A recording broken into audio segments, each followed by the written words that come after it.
In the summer of the year 1980, there was a woman, 90 years of age, awaiting her time to pass on to her death.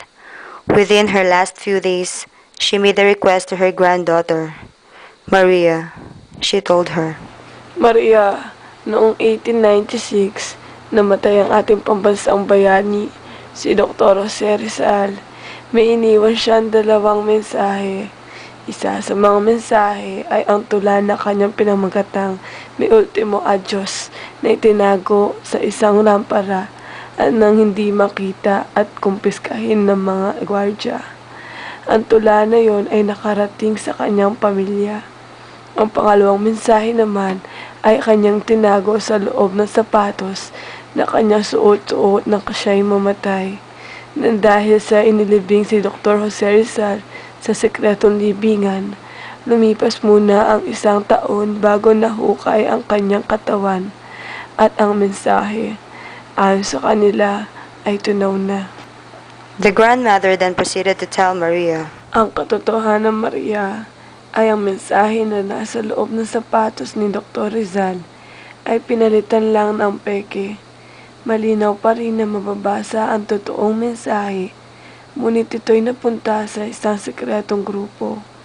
Ang mensahe na ito ay pinagkait nila sa nakatakdang magbasa nito, ang aking ina.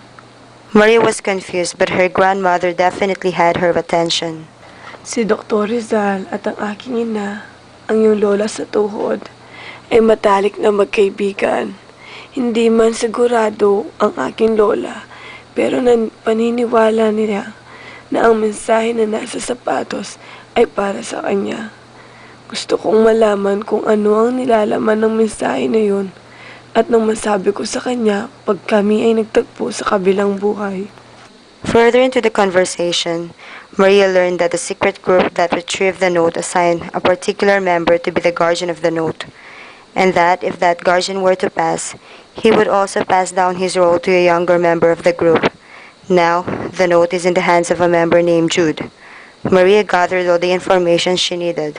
She promised her grandmother she will get the note from Jude and bring it back to her grandmother. Her grandmother, as old and frail as she was, flashed a youthful smile. After days of further research, the promise went into action. Maria learned that the actual paper had disintegrated and only a soft copy of it existed. The message was stored in the computer of Mr. Jude. Maria was gonna get to that computer and get to the message no matter what. She set up a team that consisted of someone who was an expert in breaking and entering. He was to break and enter Jude's house.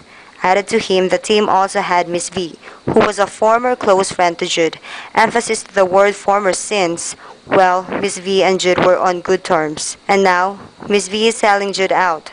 Research concluded that to access Jude's files, one must type in 2 passwords, one of which Maria's team knows already. The other password is an answer to a random question asked by the computer about Jude's life.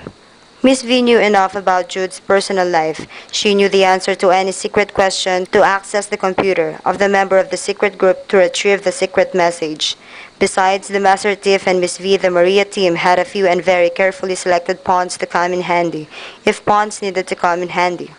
Just as in any other heist, the accomplices cannot be in close proximities with each other unless they really need to be. The 2 key locations of this particular job was the house of Jude, where the computer comfortably rests, and hidden street corners where others are updated by the progress of the heist via cell phone text. Yes, texting. Jude was rarely away from home. Naturally, they needed to take advantage of the few hours that Jude was on a scheduled pedicure at the salon. Maria, so as to be assured, told the Master Thief, Dito ako sa tapat ng bahay. Ako ang magiging lookout mo. Pumasok ka. Kontakin mo kung sino man sa amin ang kailangan mong kontakin. Kuhanin mo yung message, tapos labas ka kaagad at ipasa mo sa akin ang message. Bago tayo maghiwalay at magtagpo ulit pagkatapos ng ilang araw. Got it? Master Thief got it before going in. Master Thief gave Maria one last glance. Maria, with an approving look, assured the Master Thief that no one was in sight. Master Thief went inside, lock-picking his way through the front door. He got to the room and got to the computer. Easy enough. The computer asked for a password, 8 characters. Master Thief typed in 123096. First password was correct. Then to the second and last password, the question was, Ninong ing tatang na ning tatang mo, natatang mo rin. Master Tiff sent the question to Miss V through text messaging. Miss V received it but had no clue what the question meant. Miss V primarily spoke English and the question was in Kapampangan. Miss V turned and walked to the next block to an accomplice and had the message translated.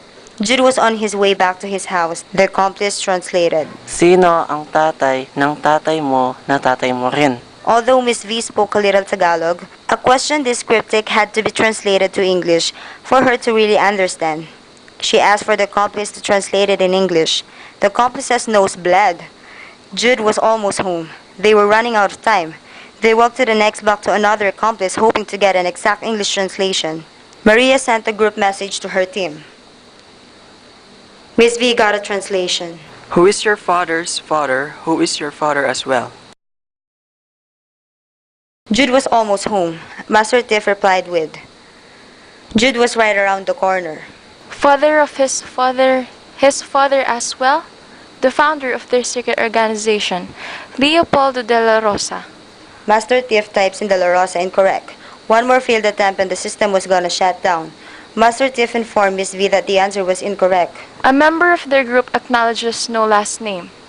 8 letters. Leopoldo. Master Tiff received it and quickly typed it in. Leopoldo. The file was accessed. The hard part was over. Master Tiff surfed through the folders and came upon the folder. His eyes widened as Dr. Jose Rizal, the national hero of the Philippines, the genius, left a secret message and the message was right before his widened eyes. No printer, so he made haste and jotted down the message and raced out of the house. Outside, Maria had her hand out and Master Tiff handed her the written message. Then, Hanggang dito ka na lang.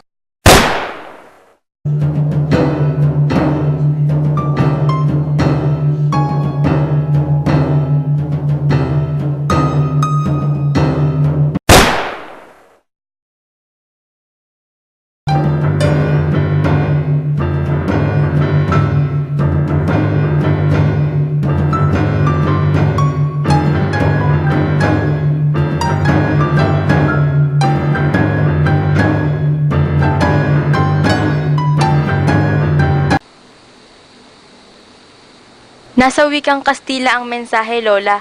Hindi ko po maintindihan. Kayo na lang po ang magbasa. Iabot mo nga ang aking salamin, iha.